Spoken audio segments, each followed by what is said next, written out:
this country hasn't been able to cope with diversity problems is corruption. According to Transparency International, an organization responsible for bringing corruption issues and stats from around the world to our eyes, India is among the most corrupt countries in the world. CPI is an index based on public surveys and expert opinions which generates statistics annually. It shows which countries are corrupt in comparison to their peers. India has a score of 41 out of 100 and has a ranking of 80 out of 179 countries listed on the index. This is a graph from transparency.org showing where does India stand.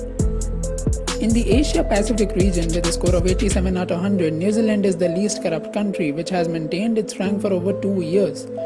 Now the question is, why India is corrupt? The answer lies in the upcoming slides. Our worldindata.org site shows some stats regarding what areas are the most affected by corruption. It turns out that the police department has felt most of the adversities in India.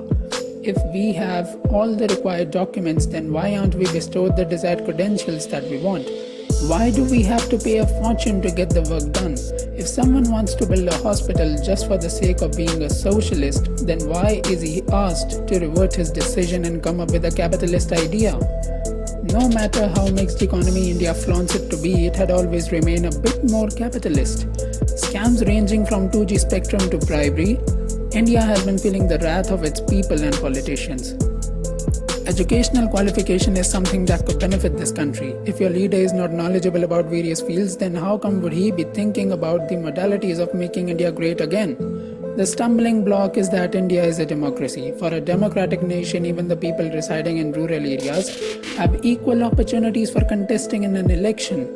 I cannot question why, but can put an opinion up front.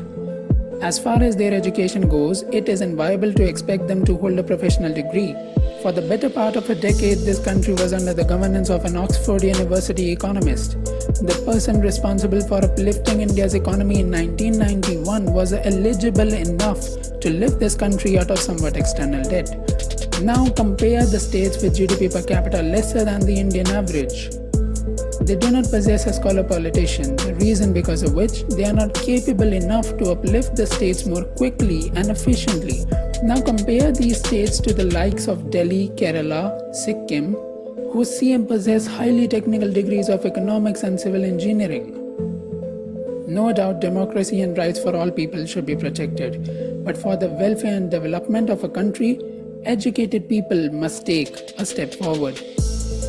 If a suitable person gets appointed as a minister of his or her field, then only he or she be able to do justice to this country. Example, law student becoming a law minister or an economist becoming a finance minister would only do more good than bad. Think about it.